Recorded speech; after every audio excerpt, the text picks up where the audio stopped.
মার্কিন president Donald ট্রাম্পের লাগাম ছাড়া কথা এমন পর্যায়ে পৌঁছেছে যে তা রীতিমতো পৃথিবী নামের এই গ্রহের অস্তিত্বের জন্যই হুমকি হিসেবে দেখা দিয়েছে।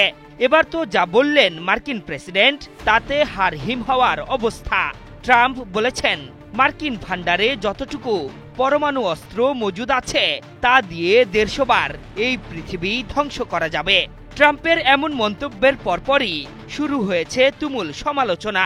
বিশ্লেষকরা বলছেন, দেশে দেশে পরমাণু অস্ত্র নিয়ে আমেরিকার যে উদ্বিগ্নতা তা স্রেফ দ্বিচারিতা ছাড়া কিছুই নয়। এই মুহূর্তে পারমাণবিক অস্ত্রের দৌড়ে আমেরিকার প্রতিদ্বন্দ্বী রাশিয়া, চীন ও উত্তর কোরিয়া। ৩ মিত্র পরাশক্তির সাথে পাল্লা দিতে ট্রাম্প পারমাণবিক অস্ত্র দিয়ে কি করবেন তা নিয়েই ভয়ে বিশ্লেষকরা। সিবিএস নিউজের বরাতে তুর্কি সংবাদ মাধ্যম টিআরটি ওয়ার্ল্ড জানিয়েছে, উত্তর কোরিয়াই শুধু একমাত্র দেশ নয় যারা পারমাণবিক পরীক্ষা চালাচ্ছে। রাশিয়া ও চীনও গোপনে পারমাণবিক অস্ত্র পরীক্ষা চালাচ্ছে, কিন্তু সেটি তারা প্রকাশ্যে স্বীকার করছে না। এরপরই ট্রাম্প বললেন, যুক্তরাষ্ট্রের হাতে যথেষ্ট পারমাণবিক অস্ত্র আছে যা দিয়ে পৃথিবীকে অন্তত ১৫০ বার উড়িয়ে দেওয়া যাবে। রাশিয়ারও অনেক আছে, আর চীন দ্রুতই এগোচ্ছে। কদিন আগেই ৩৩ বছরের বেশি সময় পর আবারও পারমাণবিক অস্ত্র পরীক্ষার প্রক্রিয়া শুরু করতে নির্দেশ দিয়েছেন ডোনাল্ড ট্রাম্প। তিনি বলেছিলেন, অন্য দেশগুলো পরীক্ষা চালাচ্ছে, আমরাই একমাত্র দেশ যারা এই পরীক্ষা করি না। আমি চাই না যে আমরা একমাত্র দেশ হয়ে থাকি যারা পরীক্ষা চালায় না।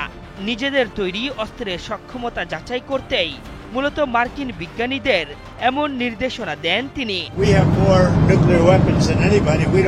এদিকে ন্যাটো পশ্চিমাদের ক্রমাগত হুমকির মুখে একের পর এক পারমাণবিক শক্তি সম্পন্ন অস্ত্রের পরীক্ষা চালাচ্ছে রাশিয়া। গত সপ্তাহে ক্রুজ ক্ষেপণাস্ত্র বুরেভেস্টনিক পরীক্ষার পরপরই পোসেইডন নামের একটি টর্পেডোর সফল পরীক্ষা চালিয়েছে মস্কো। শনিবার সেটি বহন করার জন্য নতুন একটি পারমাণবিক সাবমেরিন পানিতে নামিয়েছে রুশ বাহিনী। এর আগে চীন ও উত্তর কোরিয়াও একই পথে হেঁটেছে।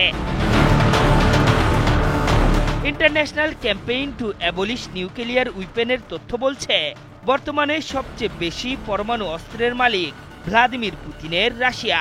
মস্কোর হাতে এখন ৫,৪৪৯টি ওয়ারহেড রয়েছে।